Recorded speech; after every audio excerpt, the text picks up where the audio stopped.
Welcome back, my lab rats. Today we're sticking a billionaire's strategy right under the microscope. And let me tell you, this one sounds completely bonkers. They call it the lazy investment.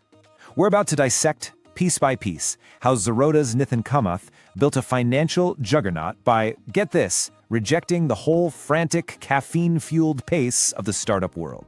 Okay, stop. Seriously, drop that fourth energy drink and listen to me. You are being fed a high-octane lie. Every single hustle bro clogging your feed is screaming that if you haven't IPO'd by age 22, you're basically a failure. They are trying to hardwire your brain for speed, for burnout, and for the holy grail they call the exit. But what if I told you the fastest way to that finish line is to just stop running? Yeah, let that sink in for a second. That's the core paradox we are putting to the test in the lab today.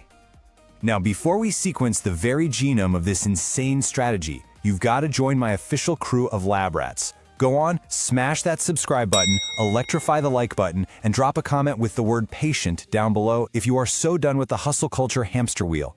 It feeds the lab's algorithm and, more importantly, keeps the corporate overlords from shutting down my glorious experiments. Yuan? Excellent. Here's our experimental procedure for today. First up, we're going to expose the venture capital trap. Then we'll analyze what makes a radically patient strategy tick. And finally, the best part, we'll show you how to apply the long game to your own life. Let's fire up the Bunsen burners. All right, Section 1, the venture capital trap. Look, in the traditional VC world, it is a flat-out sprint, straight toward a cliff's edge. They pump a startup full of cash and then just scream, grow or die. All they want is something called an exit, which, let's be real, is just slick corporate code for cashing out and selling the company. And they demand it in like 3 to 5 years. It's like strapping a military-grade jet engine to a child's tricycle. Sure, it goes incredibly fast for a second, but it almost always ends in a fiery, twisted wreck. But then there's Rainmatter.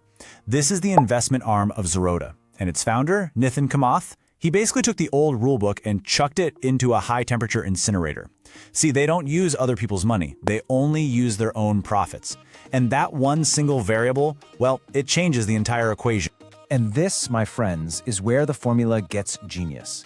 Because it's their own cash on the line, there's no ticking bomb, there are no frantic exit timelines. They can literally look a founder in the eye and say, hey, take 10 years, take 20. We honestly don't care. Just build something amazing that actually solves a real problem.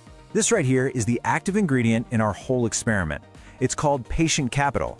It is a complete system reboot. It's a fundamental shift away from the frantic, high-frequency trading of entire companies. And with patient capital, you know who they attract?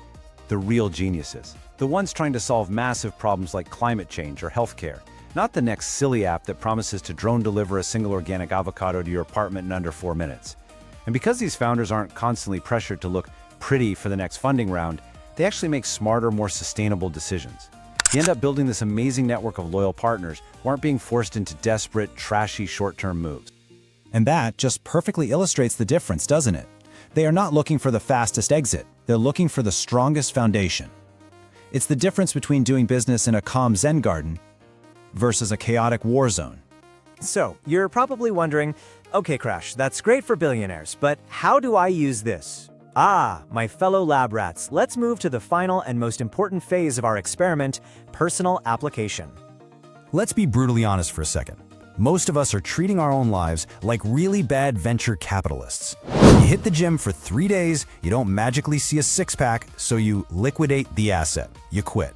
You launch a cool side hustle, and if you're not a millionaire in 30 days, you declare the entire project a catastrophic failure. Sound familiar? So here it is. This is the key takeaway for you.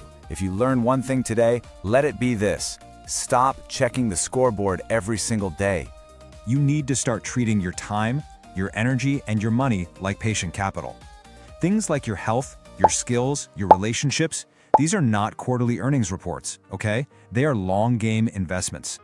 The biggest returns, the truly life-changing ones, come from the projects where you absolutely kill that need for instant gratification.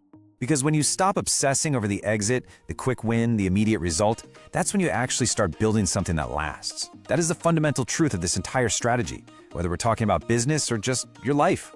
So, stop trying to microwave your success. Learn to use the slow cooker. The data is in, the results have been verified, the experiment is conclusive. Patience is the ultimate power move. Now go plant something, and for the love of all that is science, do not dig it up tomorrow just to check on it. I'm Crash, and this experiment is closed. Crash out. If you like the video, hit like, share, and subscribe.